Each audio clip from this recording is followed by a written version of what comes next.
Okay, joined by manager Lou Garrard before we make the trip to Aldershot Town, a game that was meant to be played in December, but obviously due to the postponements, it hasn't. Lou, obviously on the back of a win on Saturday, I just wondered what your final thoughts and takeaways from that game were. Look, a win's a win, very positive. I said to you before, mate, I think since the turn of the year, we've had some really good performances. Probably could have been a couple of points better off. Um, but yeah, I think a win helps that, aids that. There's a good positive vibe around the place. The boys come bounding through the door today, obviously, for reasons of getting 3 points on the road. But we now need to back that up. Now need to go to Aldershot. We're a team in form, and we need to ensure that we're as productive in terms of the final third on Saturday and just work as hard as we did across the pitch for that full 90 minutes. Yeah, so you've mentioned it there. Did you feel a bit of a buzz with the players coming back to training with after a win? Look, for me, yeah, it aids it with 3 points, but it's not something that when we lose, we're not coming in doom and gloom. When we win, we're not being peeled off the ceiling. We're very much about a consistency, the way we control our sort of emotions. We have a saying, never too high, never too low, and we need to ensure that there is a consistency with that. It helps. Don't get me wrong, 3 points, and in the manner in which we did it as well, because that was a tough performance. After 120 minutes, after the two long journeys, the boys got their rewards, and thankfully we come away with 3 points. Yeah, obviously looking ahead now to Aldershot Town. They're in good form at the moment, 5 games unbeaten. I just wonder what you've seen from them and what your squad's going to have to look out for tomorrow. Three different shapes in 3 games. They changed shape within game. They went to Bromley, played a 4-diamond-2. They played Maidstone with a 4-2-3-1. They played Oldham on the weekend with 3-4, 2 10s and a lone striker. So he can adapt between shapes. Personnel can play within all them shapes. And I've spoken to the group that, yeah, you hit the nail on the head. They're our team in form. They've got Ini Effiong, that's probably the hottest striker currently in the division. I think he scored 8 in 5. So we know how their strengths are, where they sort of exploit teams, and we need to ensure that we're well drilled and organising ourselves on that. But we've seen chinks in their armour. Like we have weaknesses and we have strengths, and we need to ensure that we nullify our weaknesses and really expose their weaknesses and ensure that we are right on our game. And we've got a game plan tomorrow and we need to implement that. And if we can implement it to a T, we're hopeful we can go and get 3 points. Yeah, you just mentioned again earlier that we're coming into a very busy February period now. We had 120 minutes against Accrington, back up to Altrincham. So the games are coming thick and fast. I just wonder how important it is for you managing your squad. You've obviously got a lot of players coming back from injury. How important is it to manage your squad? Huge. We made 2 changes with Bushy and Erico in terms of Saturday, and I felt their freshness aided the group. I'm looking to shuffle the pack again tomorrow evening. I'm not going to try and give anything away to Reese and his Aldershot dressing room, but I think I'd be foolish if I didn't. But the beautiful thing is, I've written the team down now. The strength of the side going out tomorrow night is superb. We have a squad that needs to be utilised throughout this period. I've got 2 6-week programs behind my iPad on the board, and we're looking at a game every other 3 days. And we need to ensure that, like you said, Jamal coming back to fitness, Mark Ricketts coming back to fitness, Dave Stevens nearing a return. These are 3 big players in our squad that hopefully, fingers crossed, we can call upon them sooner rather than later. But yeah, there'll be a shuffling of the pack tomorrow evening. But I have full confidence with anyone going in, they're going to go and deliver on a performance. Look at Erico Souza, hasn't featured for I don't know how long in terms of a start.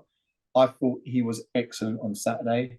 And that's credit to the S&C team. That's credit to Lloydie and the management team, because the sessions, we apply ourselves in our sessions. There's an intent to our sessions. So Erico maybe not have kicked the ball in anger for however many weeks, goes and starts against Altrincham, and he looked fit and strong. So that's a plus from our side, away from the players. But yeah, we will be looking to utilise the squad in the next couple of games. The beautiful thing is we have a spare week after Chesterfield where we can sort of regroup and get the group back to full fitness. So until that stage, we need to utilise the whole squad, and that's what I'll be doing over the next couple of games. Yeah, another player who missed out on Saturday was Cameron Cox. I just wonder how he is and if we can expect to see him back soon. Yeah, Coxey's available for selection tomorrow evening. He's been brilliant since coming in on loan, been brilliant since he's made his deal permanent. The beautiful thing is now he's got Erico breathing down his neck. So that will only breed sort of confidence in terms of the group having to perform. But he's available for selection. He rolled his ankle. There was a toss-up between him and Payne leaving the pitch on Tuesday evening.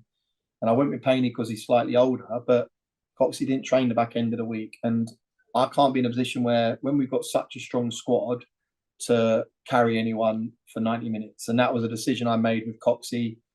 And thankfully it paid off for myself. But Coxey was back in training today and he's available for selection come tomorrow. Yeah, and two other players coming back in as Mark Ricketts, who's trained the last couple of weeks, and also Jamal Fifield. I just wonder what sort of boost they give to your team with their experience coming back. You see them; they've been heavily involved in the management side of things. I've bumped Rico up to the first team managements with regards to him liaising on the earpods with our analysts because he sees the game. Jammer motivates the group superbly, and I'm not being funny. The experience of them two. Their combined age of 70. And I can imagine they probably played over 1,500 games together. So, yeah, their experience is fundamental. And we utilise that throughout the management side of things. And to have them back for selection, Jammer's slightly behind Rico. Rico probably, it was a game too early against Altrincham because Coxey didn't make the squad. It was right for him to just go in it. Whether he's available, because we haven't really utilised him too much, and we need to box clever that there's not a reoccurrence of his injury. But yeah, to have the likes of them two and Dave Stevens coming back is colossal. We've got Dion Kelly-Evans now back running and doing work on the grass, so he may be back sooner rather than later. So to have him for the running would be class. So yeah, things are positive. You know how I am. I'm always positive regardless whether it's been a crap week, a crap 2 weeks. I think positivity is key. And I think that if you believe in your methods, continue to do what you're doing. And with the personnel we're getting back, let's hope we can have a real good run. Yeah, and is that the aim now, obviously, with the squad and coming off the back of the win, that you're just really looking for a positive run in this period? You said it. Aldershot are unbeaten in 5. They go through little spells. They go clusters of wins, clusters of losses, clusters of wins, cluster of losses. He's done fantastic since he's got the job. And prior to that, in terms of their gaffer, it got him the gig because I can imagine Aldershot, there would have been a lot of managers and they would have been killed in the rush because it's a big club. But he's done everything he had to do to get the job. We need to go on runs. We need to go on a run. We need to ensure that we are picking up wins and getting 3 points on the board. There's no point drawing games, and that's things that kill you. As much as you're staying unbeaten, it's the wins that are massive. And we have a mentality, next game's the biggest game. Aldershot's the biggest game, and they're a fantastic side with great personnel, with a good manager that's done superbly in the short term. And we need to ensure we go there and have another polished away day to come away with a win.